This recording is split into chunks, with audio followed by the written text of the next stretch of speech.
चमत्कार को नमस्कार। हौसलों की उड़ान से मैं हासिम राजा आज आप लोगों के लिए कुछ एक्सपेरिमेंट लेकर के आया हूँ। एक्सपेरिमेंट ये है कि मेरे हाथ में ये 2000 रुपये का नोट है और कुछ सिक्के हैं। इसे मैं बारी बारी से ज़मीन पे गिराऊंगा और देखता हूँ कि इसके रिजल्ट क्या निकलेंगे। ज़मीन में गिराने का मतलब मैं आपको न्यूटन का लॉ नहीं समझा रहा हूँ। फिर ये मत कहना कि ये ज़मीन पे ही क्यों गिरा, ये ऊपर क्यों नहीं चला गया। इस विषय पर फिर कभी बात करेंगे।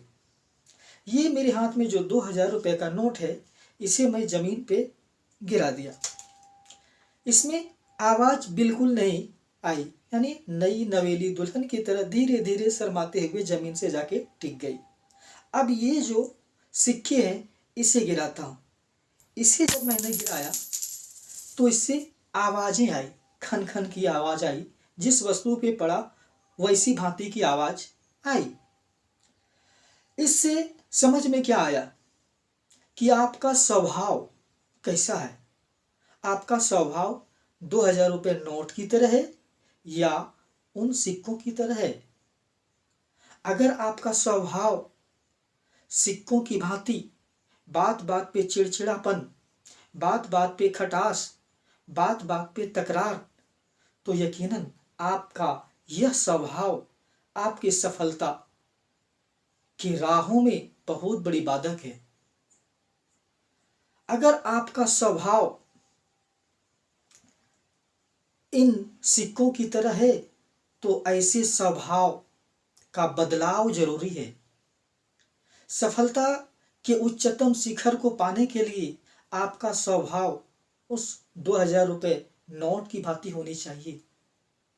अगर आपका वैल्यू 2000 रुपये नोट की तरह पाना चाहते हैं तो आपके स्वभाव का बदलाव जरूरी है। बिना मेहनत किए कुछ नहीं होता। चमत्कार को नमस्कार इसीलिए कि कुछ लोगों को लगता है कि यूं ही एक दिन हमारा जिंदगी सफलता में परिवर्तित हो जाएगा। सिर्फ सपनों को देखते रहते हैं। सपनों को देखना अलग बात है और सपनों के लिए काम करना अलग बात है। सपनों को सच करने के लिए मेहनत करना जरूरी है। सुख दुख हमारे जीवन में आते रहते हैं। सुख दुख जीवन का एक हिस्सा है। कोई रोकर व्यक्त करता है, कोई हंसकर व्यक्त करता है। आपका स्वभाव बहुत कुछ मायने रखता है। बाल गंगाधर तिलक कहते हैं कि हमारा जीवन एक ताश के पत्ते की तरह है। सही पत्ते का चुनाव हमारे हाथ में नहीं है, लेकिन सफलता निर्धारित करने वाले पत्ते खेलना हमारे हाथ में तो है। आज की परिस्थिति हमारे हाथ में हमारी वजह से है।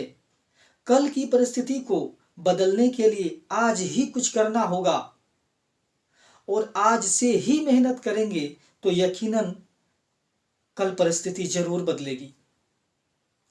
जब तक आप में तपिश नहीं होगी तब तक आप में चमक नहीं होगी। अगर चमकना चाहते हो तो सूरज की तरह जलना भी होगा। जिस दिन आपने सूरज की तरह जलना सीख लिया, आपकी सफलता आपकी कदम चूमेगी।